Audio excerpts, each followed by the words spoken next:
Hi, my name is Janet George, and I'm going to be making a video today showing you how to load a quilt and then quilt a pantograph on it. We're going to go through the whole process.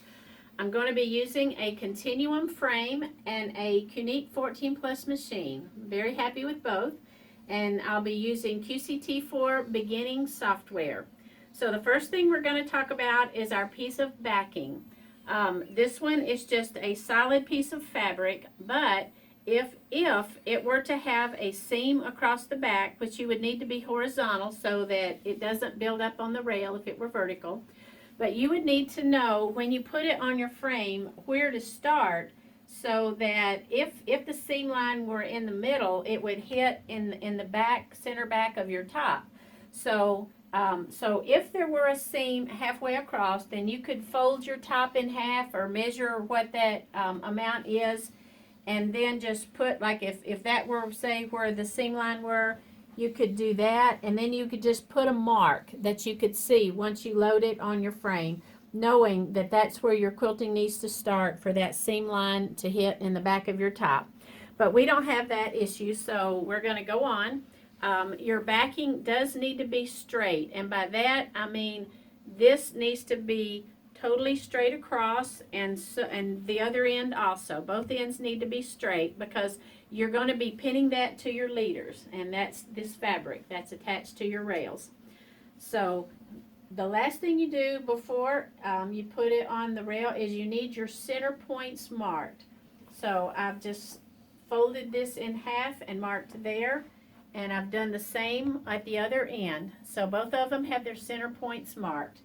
This is not directional, but if it were, then you would want to be very careful how you laid it down there so that you've got the direction you want that's going to be at the top.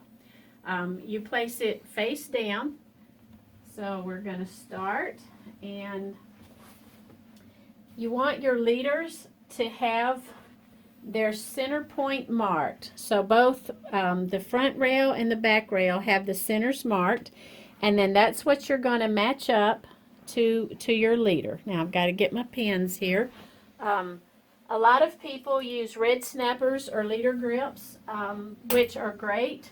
I pin because I do a lot of these Quilt for Kids kits, and I don't have the extra space on the backing because when you use those red snappers and leader grips, they take up more room of your backing. And so I don't have that extra room because they only give us the minimum amount of fabric. So I'm going to line that up and start to pin. And I put my pins fairly close, and I'm just making the edges meet, and then I stick my pin right there so that I'm just going to have a continual line of pinning. So I'm going to go all the way this way and then all the way that way, and then we'll be back. Okay, so the lower end of the backing has now been pinned all the way across. At the ends, I do a couple of extra pins just to make sure it's good and held tight because there's a lot of pressure on there. And then on this end, where I have the pins going this way, that very last pin, I take it and point it that way because it's just safer to do that way. So now I'm going to roll it up a little bit, and when you roll, the ends of your leader, you want to keep them kind of straight and not bunching up. So I'm going to roll this, and as I'm rolling, I'm making sure that as the ends wrap on top of themselves, that it's staying pretty straight. I want to go ahead and start doing a fairly straight job. And now the other side, I'm ready to go and pin the other side. So I'm going to go around and take care of that. Okay, so on the back, just like we did on the front, I'm going to line up my center point with where I put the line on the backing, and I'm going to start pinning again, and then I will pin all the way out to one end and all the way out to the other, adding a couple of extra pins at the end, and then we'll be back. Okay, so now this upper end of the backing is all pinned, and I have extra pins on the end, and then I turned another pin the other way so it wouldn't be so dangerous. And again, if you have longer leaders, you want to keep them kind of smooth, as not be making a mess down there. You want to keep them smooth around the rail. So now what I'm going to do is I'm going to roll it up onto this front rail. I'm going to roll it all up here. But then I'm going to roll it back here. I want it seated really good on the rails. So, so I'm rolling it, and I want to make sure that my ends are lining up pretty much on top of each other. And I'm looking to see, does this look smooth? Because if there's big gaps, then that means something isn't right with your pinning. And then I'm watching to see, does this look straight? And it does. So the point I made about making sure your backing was straight, that's why it's so important, because if you loaded a backing that you didn't have a nice straight cut across here, then you're loading it kind of tilted on your frame, and you need it to be loaded straight. So now we're gonna roll it back one last time, because everything's looking good, and I'm still checking my ends to make sure they look good. They're not going to be like perfect, but pretty close. So if I had marked for where I wanted my quilting to start, I would be watching for that mark. But since this is a very small one, I don't have that. So I'm going to get it about right here for now, because now we need to load the batting. So I'm going to come down here, and I'm going to go ahead and lock both of them. And your batting has a front and a back, so you want to be aware of what your front and back is. They always say dimples up, pimples down, or something like that, but you can do a YouTube search on that. So right now I want to show you something. This batting is hanging over the edges of my backing, so I don't like that. I like to be able to see an edge there. I want to know what's happening with my backing. So with this batting, I'm going to pull it over and look down here, and I think I need to cut about 1.5 inches or 2 inches just so I can see that edge. So I'm going to trim my batting here and be back.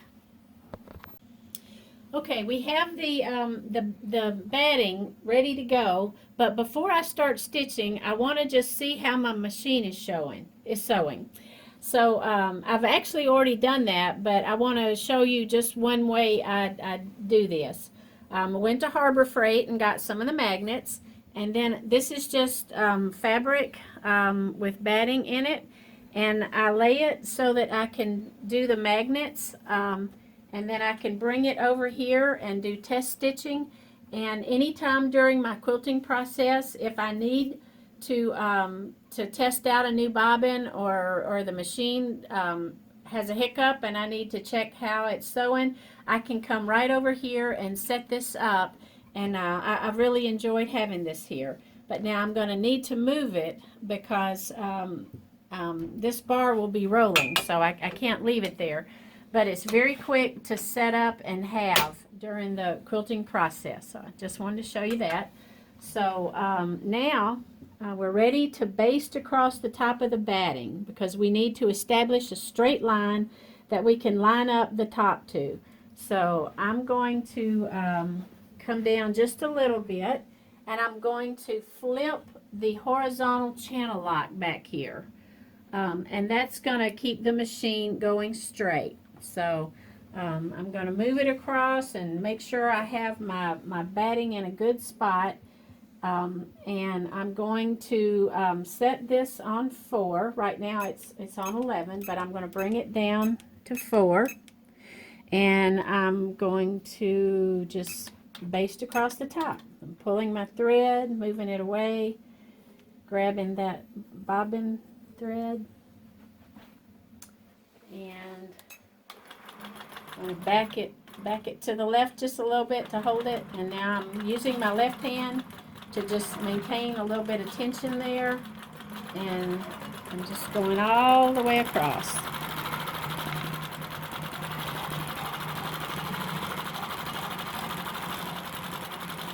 And then when I get to the end, I'm just going to go back to the left a little bit, stop it, and that's it. So now I have that good straight line that I can use for putting my backing on. So,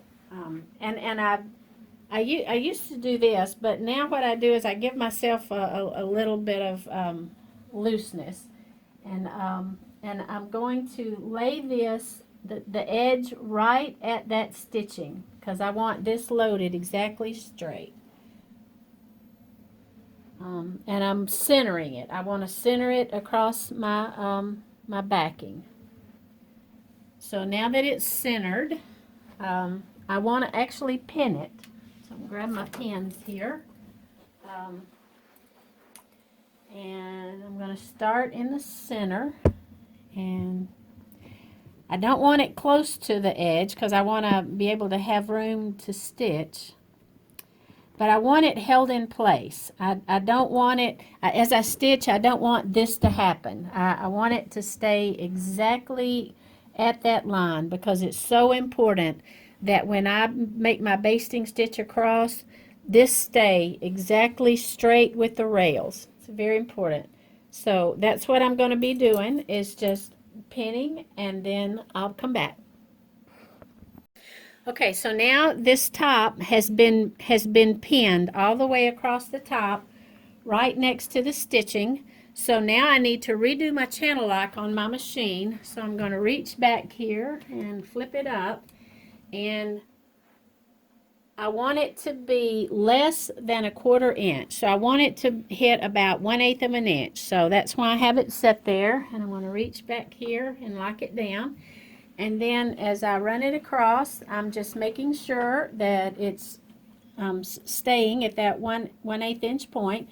And the reason that you want it that 1/8 inch is so that when you sew your binding on, you won't have to take that stitch out.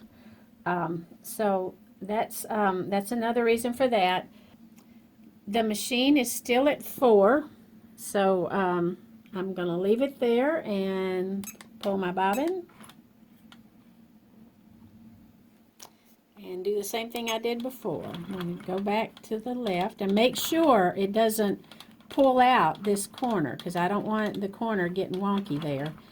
And then I'm going to do my hand as tension.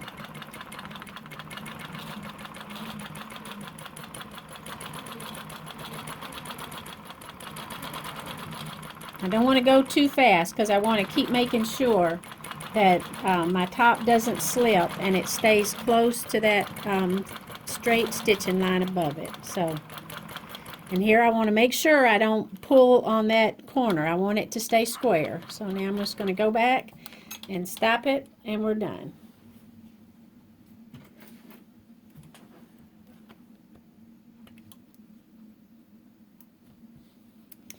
Okay, so at this point, I definitely need to take my pins out, so you don't want to forget to do that. But I'm going to take the pins out, and then we'll roll the quilt.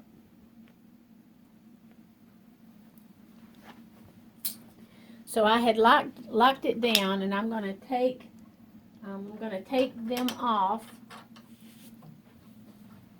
and here's what I'm going to do. I got to get my channel lock off. But I'm going to push my machine back, because that's the farthest back it can go. And I'm going to start rolling it. And I'm going to stop it when it gets about right there. So I'm going to clamp this back take-up rail, and then I'm going to clamp this. And so that's where I want this to be. Now, I do want to point something out here. This Quilts for Kids, because the backing will be folded over to form the binding, I'm not going to be stitching off the top edges like a typical edge-to-edge pantograph would. So that's why I don't need my needle to be very far above this top edge, because actually my stitching is going to be right there inside. But you would allow for however much stitching you want it to do above that top edge. So that's what I've done there. And I'm fixing to go ahead and go in and choose my pantograph, and I'll show you why. So we're going to open up QCT4. And before I go any further, I just want to show you in the user manuals here on the left, you can see the panto stacker right here and quilting interface. These are very helpful files that if you're new to QCT4 Beginnings, you'll want to get familiar with these two files. If you go into Help, they're also in here under, let's see, where are they? Under Help Topics. So you'll see the panto stacker and the quilting interface file there. So these are great to print out and have. So now we're going to open up Pantograph, and the first thing you have to do here is set your safe area. So when it says top left, you're going to move your machine back and to the left as far as it will go and say top left, and then you're going to move it close to you and over to the right and say bottom right. So what you've told the machine is that this is the rectangle that the machine can sew within.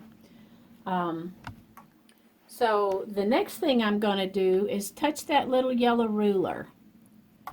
Right now, the height and the width that are in there, I'll go back to this other screen. Right now, this width and this height are based on that safe area. That's the measurements that we just took by doing that.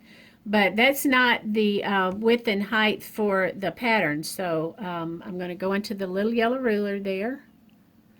And I want to tell it what my width is going to be. So I have a glide foot down here, which is great. With the glide foot, you can go on and off edges and it not turn an edge up. So what I'm going to do is bring the left edge of my glide foot just inside, and I'm going to touch up here on the left. And now I'm going to move my machine to the right. I don't have to keep my machine straight. I can shift it around. It doesn't matter. And then over here on the right, I'm going to be just a little bit away from the edge there, and I'm going to touch there. And now I've given it my width, and I'm going to say apply measurement. So now that is my new width right there. Okay, height, I need to change that. Height can never be what the throat of your machine can sew. It's got to be that amount or less. And the bigger your quilt is, the more it's going to build up on this take-up rail. So you don't want to set it at that maximum amount. You've got to give yourself a little bit of room, because as this builds up, your machine can't go quite as far. So because once you go there, what's rolled up will start hitting. So since this is a small quilt, I'm going to say 9 for mine. And I want to show you something else that's on my machine. Is this is called an idler rail. Some people call it a dead bar. And the purpose of this is as you roll up your quilted quilt onto this take-up bar, this bar keeps it level and flat, okay? If this bar weren't here, then this would be down lower to this part of your machine. And as it would build up, you would have to keep lifting this up so that it's not dragging on the bottom part of your machine there. So this is a nice feature to have. On the continuum, the idler rail does take away about, I think, 3 inches of your sewing space. So that's just something to consider. So a lot of people would rather have the inches than have the idler bar. It's a personal choice. I like having it just so that I know this area is always flat and I don't have to worry about the height of my take-up rail on the neck there. So, so now we are going to select a pattern. So we'll do that. And these are the patterns that come with it, but I have one that I've gotten from an outside source. So it's in my pantos, and it's My Creative Stitches, and it's called Rip Curl Edge to Edge. I like this one because it's kind of a gender neutral pattern. So this quilt could you know, I don't know if a little boy or a little girl's going to get this, and so I just want a design that can work either way. So so I've selected this pattern. I'm going to give it 2 rows, okay, and now I'm going to increase the pattern number, and I'm going to touch these hearts. You can see right now they're disconnected. So this little heart thing right there, I want them connected. So I like the way this looks, but since my stitching is going to stop on the top, I'm going to go down one further, and now it's nesting. You can see this is wrapped over from the other end, and I want to move them, so I want them all selected. So you can see they're all in dark blue, and on the move, I'm going to shift them to the left here, because I want that pink to disappear. And I think I'm going to do it just a little bit more. Okay. And I can determine how much it shifts by these steps over here. So I have these choices of how much I want it to move. And in fact, right now, I'm going to say tiny, because I see a little tiny tick there I want to get rid of. So this is nice. I like this. That was that little tiny tip of that over there, and I wanted to take that away. So I've done that. Okay, so I like the pattern, the size that it is, but I could change the size by touching size. And then these icons right here, like that would make it smaller. So I can make it smaller. I could change how quickly I want them to become smaller or bigger, but I do like them, they're full size, so all I have to do is hit max, and it takes it back the size it was. I want to nest the second row up into the first row, so I need to select that second row. So I'm going to say alternate, and now move, and I'm going to move it up, but obviously it moved too much, so I take my steps, and I'm going to say small. And that's the increment that it's going to move away. I think I'm going to change it to tiny, because I want to get it kind of a little closer. And it's not any certain thing I'm looking for other than what makes my eyes happy, so to speak. So I think I like this. So now I need to save it. So I'm going to come up and touch that. And in my pantos folder, I set up one called Working Pantos. That was just something I did, so that would be where I could go for an active quilt that I was working on. I'm going to touch there because I want to name it. I'm going to say test, and there it is right there, test, and we're going to enter that. It comes down here, and I say save. Okay. So now this is going to be in there with the width and the height, that all of these numbers are saved with this. So that's a good thing. Okay, so now this this design has been saved, but I'm ready to do my top row, and because it's nested, there's some gap areas there, and I don't want them up at the top of my quilt. I want it to be filled in. So what I need to do is take this little star off, that little dot. I need to remove it, because that's a wrapping, and I don't want any wrapping. I just want to shift my design up. So I'm going to hit my up arrow, and I'm watching for, oh wait, I need them all selected because I need everything to move. So let me select my pattern again because I touched it. So okay, so now I want to open it back as a pantograph. So and I want all selected because I want the whole thing to shift up.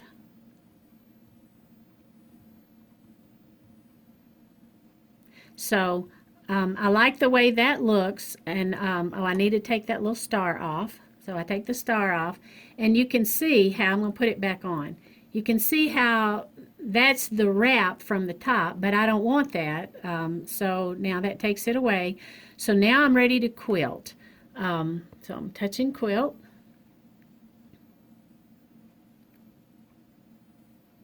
And all of these blue dots means that's where there's a break in the pattern. So I don't want that. So I touch optimize and I say remove all.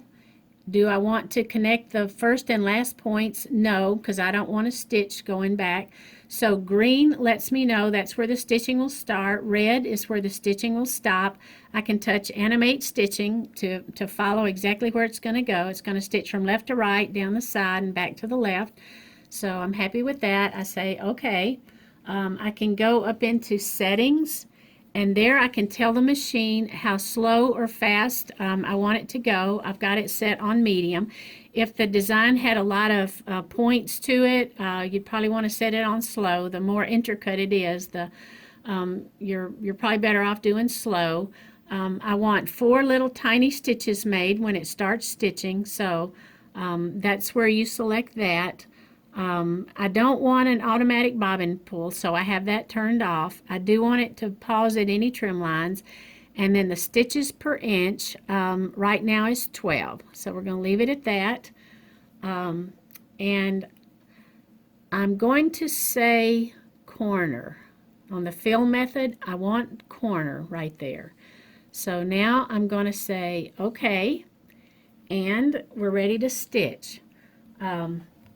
So I'm moving my machine not where the green dot is, not where that is. I'm moving the machine where the corner is. So I had already told the machine that I want the back when I had set what the width was, and I had moved my my foot just inside this line. So that's where I'm going to place it.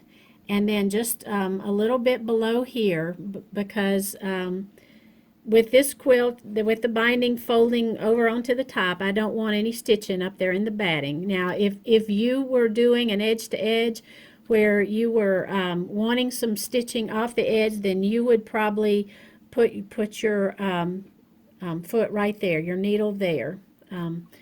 But since this is unique, I'm going to move it down here. And now when I touch here, that has told QCT that that is where the top left of my design is going to be. It's not where it's going to start stitching. The green is where it's going to start stitching.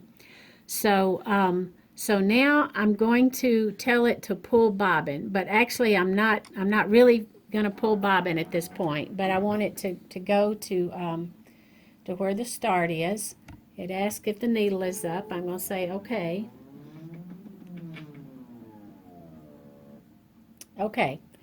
So I'm going to touch back for now. As you can see, I haven't basted down the sides, and I haven't done any clamping. And the reason I did that was because I didn't want to do my clamping and then have to unclamp it because it was out of safe area. So since there's no pink up here on the screen, this means I'm within a safe area to sew. There's not any point of this design that the machine can't safely sew to. So so now I need to baste down the sides, but first I'm gonna go ahead and clamp everything down.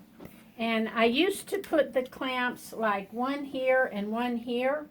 But I don't do that anymore. I do one in the center, and that's because when I get to the bottom, I don't want it to be gapping or bowing, shall we say. I want it to be straight. And I found that this just helps me achieve that a little bit better. So I put one right in the center and one here and one here. And I'm making sure that the whatever horizontal stitches are in my top are the same distance from this rail, because I don't want my quilt to be shifting around. I want it to stay square. So now the next thing I need to do is I need to baste the sides. So to do that, I'm going to go into the red toolbox here, and there is a baste feature, and I'm going to change the speed to 5. And I need to take a single stitch. Okay, we've got that, and pull it up. And now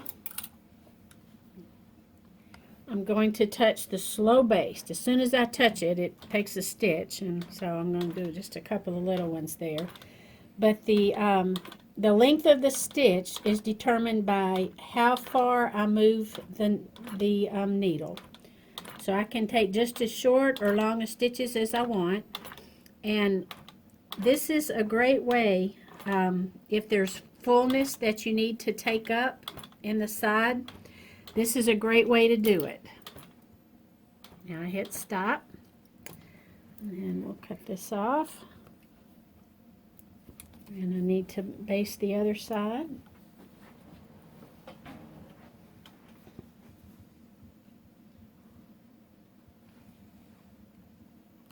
And do the single stitch. I'm going to pull it away so I can grab it. And then we'll start in with the slow baste.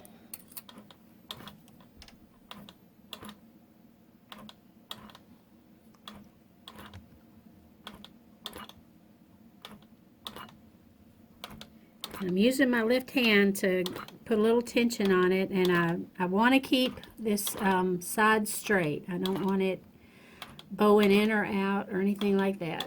Just a nice straight edge there.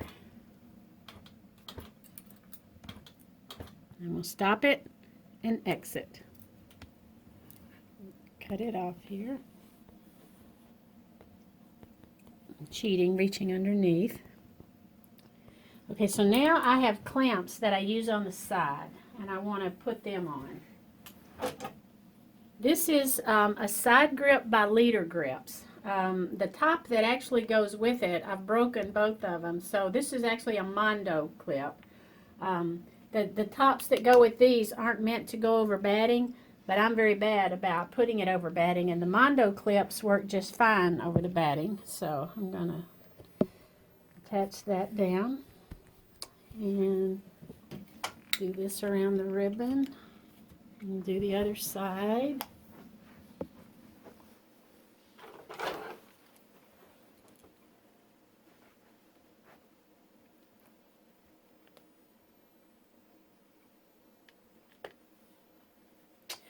Okay, so now this is ready to go. And now that I have it clamped, I want to reset this because it may have shifted just a little bit in the clamping. But hopefully I won't have to re-clamp. So touch that. And there's no pink, so I'm now ready to stitch. So I'm ready to pull my bobbin first. So I'm going to say pull bobbin, and QCT knows where to go to get to that green starting point. Make sure the needle is up.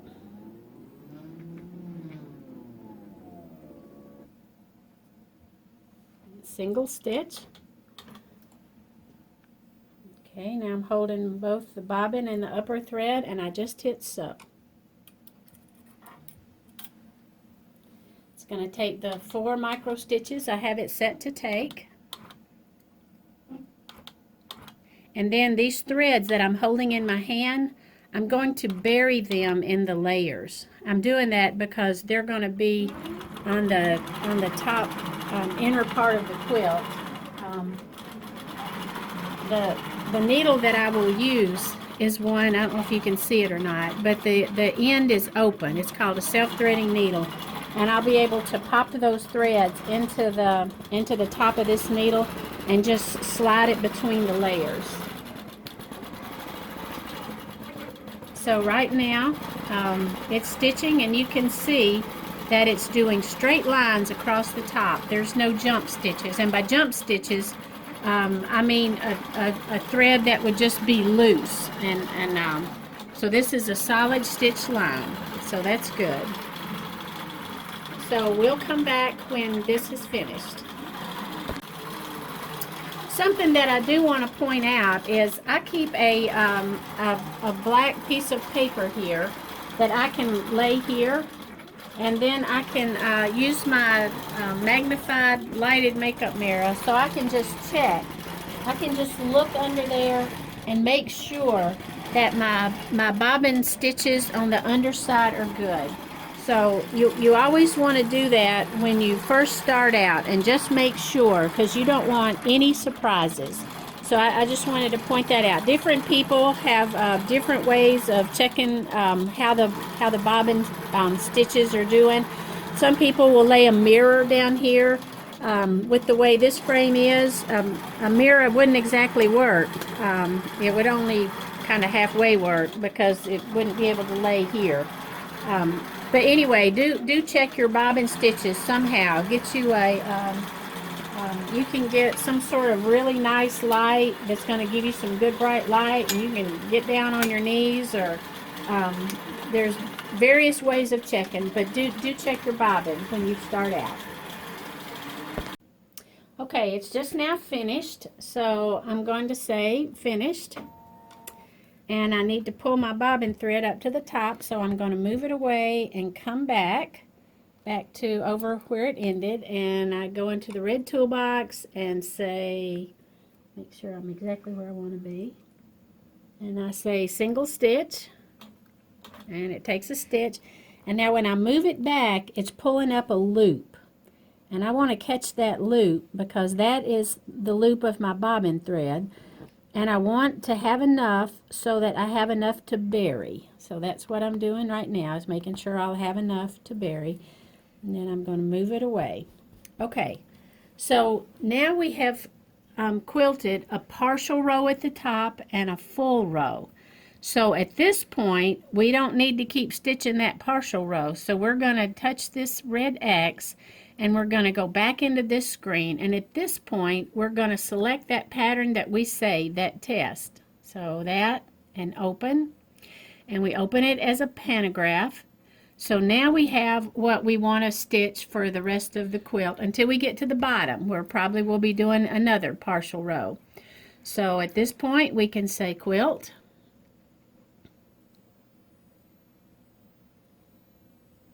and we want to optimize and remove all. No, we don't want to connect the things, and say okay. And there, it looks good because we have the green and the red, so we say okay. Now we need to advance the quilt. So we're going to take this off, and undo the sides.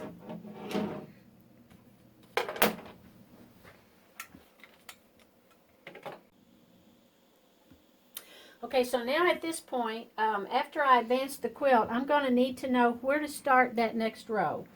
So there's a couple of options. So one, this is where the row had started on that first one, and I'm going to put a pink dot here. This is where it had ended. So since I'm doing 2 rows, of course you might not be doing 2 rows, but in this case we are.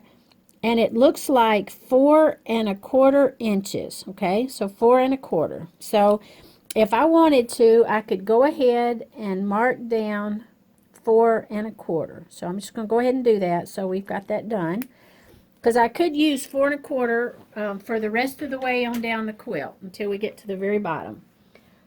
So now I'm going to advance the quilt up. So what I like to do is unclip this one, but leave that one clipped for some tension there. And I like to stand in the center, because I want it to roll very straight. So I just want to show you something. Okay, like let's say I stop there, and I click this in place, kind of give it some tension. This isn't the the the actual spot that it's going to start at for sure, but it just in that I haven't clamped down, it's going to shift a little bit, but it's going to be pretty close. So I'm going to go ahead and touch. I need to change this. Right now it's in upper left corner, but I'm going to change it to start point. Say okay. So if I touch this right now, look, it's pink. And what that means is when the machine is quilting toward me with the safe area that's defined, this would get outside of that. So this means I need to roll it up some. So that's why I'm glad I don't have all those clamps in place yet. So I'm going to come down here and unclick this, and I'm going to roll this up just a few more clicks so that I can get rid of that pink. So hopefully this is enough. So I'll click that, give it some tension, and I'm gonna go back to my pink dot there and touch this again, and now it's looking good. So I'm going to clamp back down again, and again making sure that this looks like it's hanging straight. I'm looking to see when I clamp this one in the center, is this horizontal stitch looking straight across with the rails? Because if it were like it looks like this one is trying to shift down a little bit, then I want to work a little fullness into this left edge when I do my basting, just to keep this quilt square. I want to do everything I can to keep it square as I go and not have to make those last big adjustments at the end. Better to do little adjustments along as you go. So I've got this clipped down, and I'm going to be careful about that one. I'm going to give it a little bit of fullness, and so what I'm going to do is I'm going to attach my side things and do my basting on the edges and come back. Okay, so now we've got the basting done on the sides, and everything is clamped down because we had gotten rid of the pink area. So now we need to know where to start the third row. We had the partial row and then the next row, and now we're at the next. So there's actually a couple of ways we can go about this. And I don't know that there's a one-size-fits-all answer, but hopefully I'm going to explain it so that you'll be able to make the best choice for your design and your quilt. So in this particular case, we had 2 rows. And I showed you measuring, and I had marked the pink, so I can always do that. Because that's my starting point from having measured from up above. And when you do that, then over here, then the start point needs to be selected. You can also get it up here in the settings. There's 2 different places. There's your fill method. That's what you're looking for, is the fill method, okay?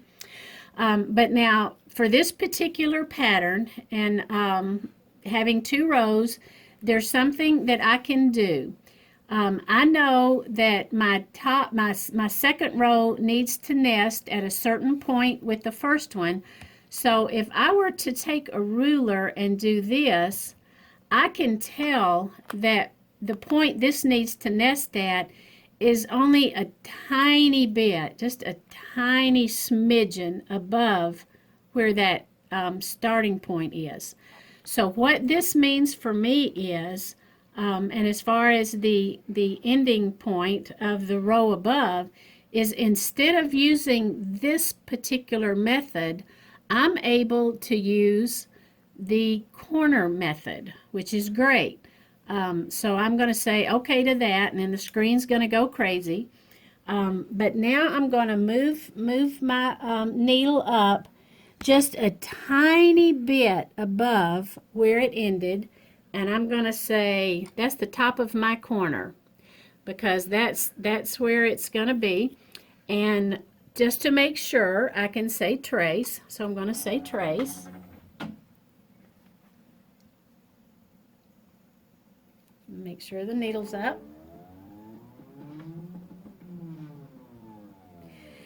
And now there was something I did, just because I wanted to point it out to you. Between the top of that part of the design and the green is 3/4 inches.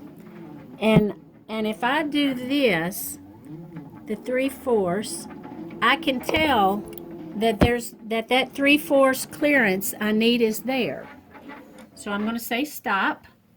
And if I wanted to just check again, I can say resume backwards. And I can see where is my needle tracking in relation to that stitch right there. And it's right where I want it to be. So this is perfect, and it was so much easier than trying to count squares and figure that out. So this is good. And I'm going to say pull bobbin. And the needle's up.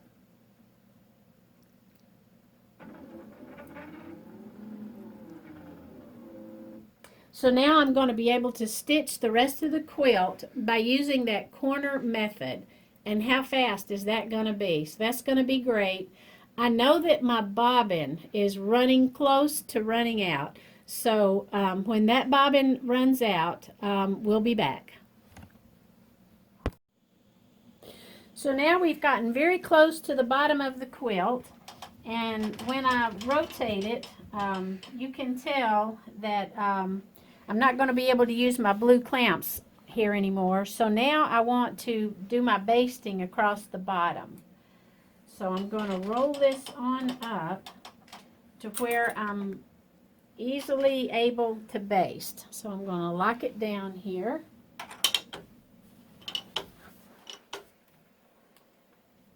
And now is where I really want to make sure that I've got it square. I definitely want this square and this square. And so what I'm going to do is I'm going to put pins here. Because when I baste it across, I don't want it shifting around, and I want everything to be totally square.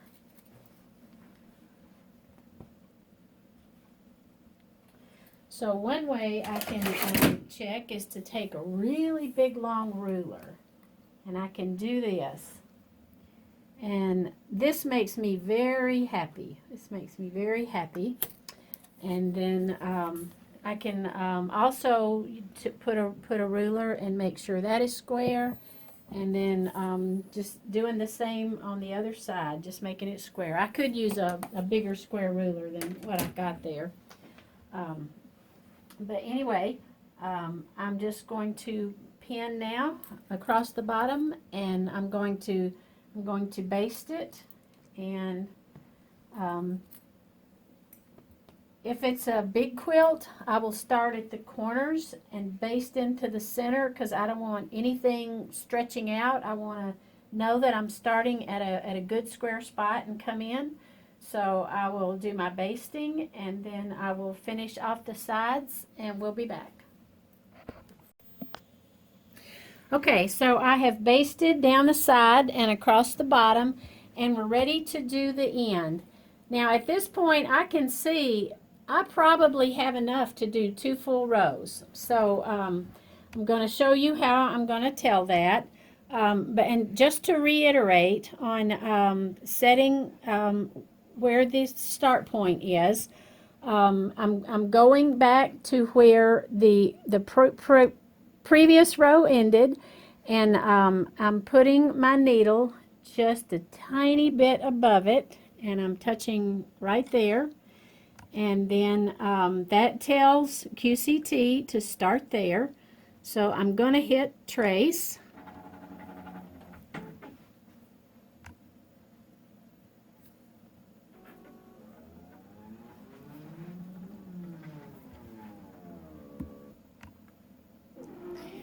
Okay, I'm going to go ahead and stop it right now because I want it to trace from the end. So I'm going to hit trace from end because I want to know how far down is that pattern going. And it looks like it is right there at the bottom. So there's only going to be a minuscule part of a partial row that's going to be needed. But we'll come back when it's time to do that little tiny bit of a partial row. Okay, so I've finished the last 2 rows, and as it turns out, there's no partial row needed, but we're going to pretend and do that.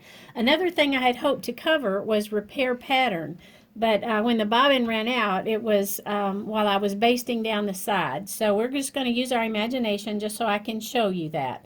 So we're going to pretend that the bobbin ran out right there. Okay, so when it does, you want to go into the toolbox and you want to say release sewing machine. Okay, so at this point you're able to move your machine down and put in the new bobbin and test out the stitching, and then where the end of stitching happened, you also want to pull out enough stitching so that the top thread and the bobbin thread, you have enough that you can bury. I also want to get past that point. So if that was where the bobbin had run out, then I would want to just keep pulling up, and I use a pin to pull up the bobbin thread. You have that loop when you pull on the top thread, and I would want to pull it out till I was about right there. Okay. So then once I do that, then I'll take those 2 threads and tie a knot in them and bury them. And then at that point, I'm going to move my machine back here, and it's letting me know I still have manual control, but now I'm through because I've got the bobbin in, the new bobbin, and tested it. And I'm going to say repair pattern. And at this point, I'll say closest stitch. And it's going to go pretty close in there. And then I can use the trace back, trace forward, the -1, +1. Those are just very, very small incremental amounts to make sure I'm on track with where I need to be. I have a pin that I bent perpendicular. With the glide foot, it's hard to see, so I can drop that down in there, and I can look from the side, and I can tell that my pin is exactly on that thread. And then if it's not, I'll need to nudge it till it is. So then once I know that I'm where I need to be, then I can do my pull bobbin, and I'm gonna leave the stitches, the bobbin thread and the top thread. I'm going to pull enough so that I'll have those to bury, and then I'll just hit sew. So now I'm going to rotate the quilt so that we can act like we're going to do a partial row. So we'll be back. Okay, so now we're ready to do our partial row at the bottom. Of course, this is fake, but for the sake of demoing. So now I need to go back into the other screen, but first I want to do one thing. I want to know how many inches that I have that I want it to be from the bottom, okay? So from that point, I see that I have 2 inches because with this particular quilt, I'm staying inside of the top. So I've got 2 inches there, okay? So with that knowledge, I'm going to go back into this screen.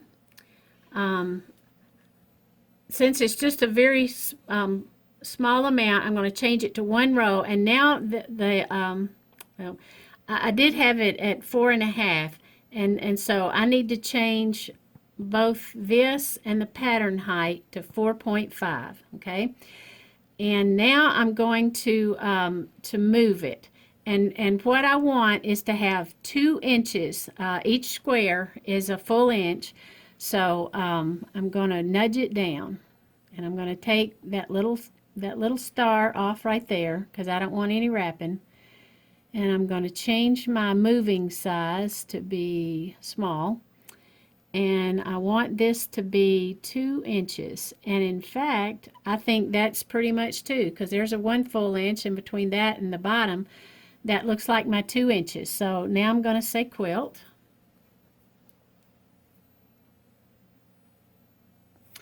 And we're going to optimize, remove all, no, and that's okay.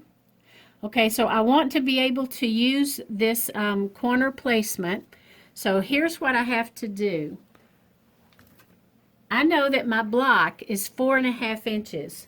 So from where I want my stitching to end down at the bottom, I'm going to measure up 4.5 inches and put a little mark there, so that now I'm able to move my needle over by where I want it and touch that, and then I can say trace and just make sure.